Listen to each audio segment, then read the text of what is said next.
There is a lot that is out of your control. I am sure that you have realized that when your kids are little, you can control almost all the variables: what they eat, when they go to sleep, who they're with, what their schedule is, what activities they're involved in.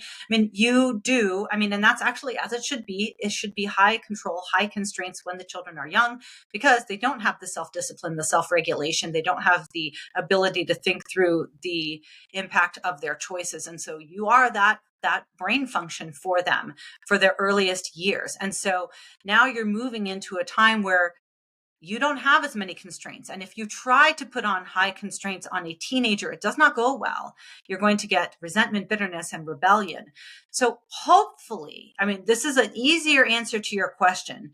If you have had a slow release when it comes to increasing levels of freedom with your children as they have made the right decisions to small choices, they get more and more choices when it comes to bigger decisions. They should see a reward for good decisions. Like, hopefully you've set up sort of a natural consequence system. So you're not punishing them for making bad decisions. They're simply able to taste and see whether or not that went well for them or that went poorly for them. So hopefully you're at the place as a teenager where they do have some level of the decisions that I make affect me. Making good decisions goes well for me. Making bad decisions goes poorly for me. So hopefully you're going into the teen years with something like that kind of mentality.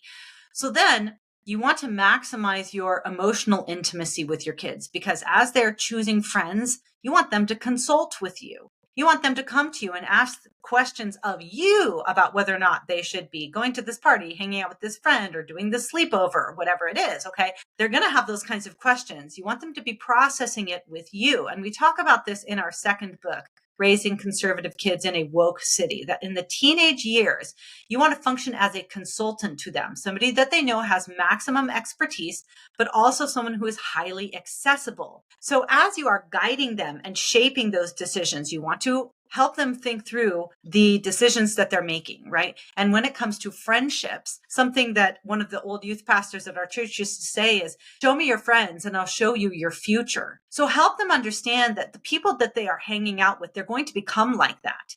And that is going to shape them in the future. So help them critically think through. Do you want to be hanging out with people who are constantly skipping class? Do you think that do you want to become somebody who is smoking pot, a couple times a week? Because if that's what those friends are doing, just make it very clear, you will become like that. There will be influence. And if there